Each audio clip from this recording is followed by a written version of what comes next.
Alright guys, now in our second lecture here, we're going to take a look at the Constitutional Convention. Last time we looked at the Articles of Confederation, it was pretty clear that they needed to be changed, and that was the original purpose of the convention. They wanted to keep the debate secret to avoid anger from the Philadelphia citizens. They had 55 delegates from 12 states showed up.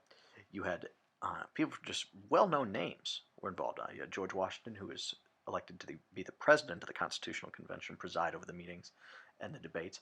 You had Benjamin Franklin was there, as well as Alexander Hamilton, and several others who would become prominent names in the early years of the Republic. John Adams, Thomas Jefferson, not there. They were overseas being ambassadors for the nation. But our knowledge of this comes from James Madison, who took great notes on the convention. And it was quickly decided at the convention that it's just not going to work with the Articles of Confederation. We need a whole new form of government, and that's where the debates really began. Madison proposed the Virginia Plan, which would have three branches of government instead of just one. You'd have the legislative, which would be Congress to make the laws, the executive, a president to enforce the laws, and a judicial, a Supreme Court, to interpret the laws. The big debate came over this Congress. Would it be just like the Articles of Confederation and have just a one-house legislature, or would it be something that would have two houses?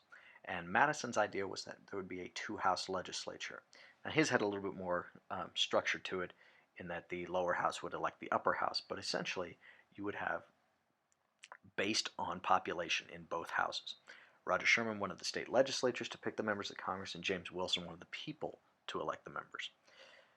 That proposal was supported by the larger states. The smaller states supported the New Jersey Plan, which was equal representation for each state, a single house legislature, essentially the same setup as the Articles of Confederation.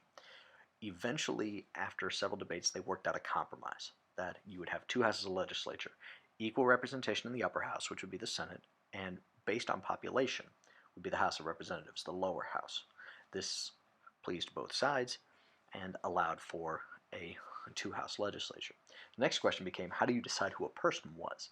And this really centered on this issue of slaves. The Southerners wanted their slaves counted in population so that they would have more power in the House of Representatives. But the slaves said they were not people, but treated as property, and therefore they shouldn't count any more than a cow or a pig or a horse would count.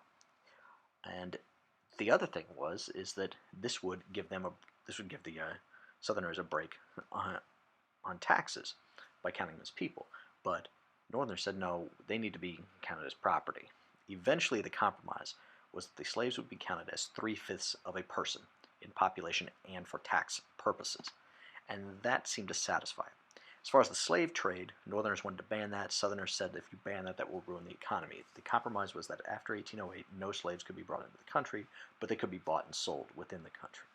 And at the end of this, they finally came to a conclusion that this is what they wanted. The delegates signed this Constitution, and it was presented to the states. Governor Morris would write the preamble, beginning with "We the people of the United States," which meant that this was an agreement of the people, not the states, which was a fundamental change in the way we viewed our nation. Those powerful words of "we the people." Thanks guys for paying attention. Hopefully we took good notes.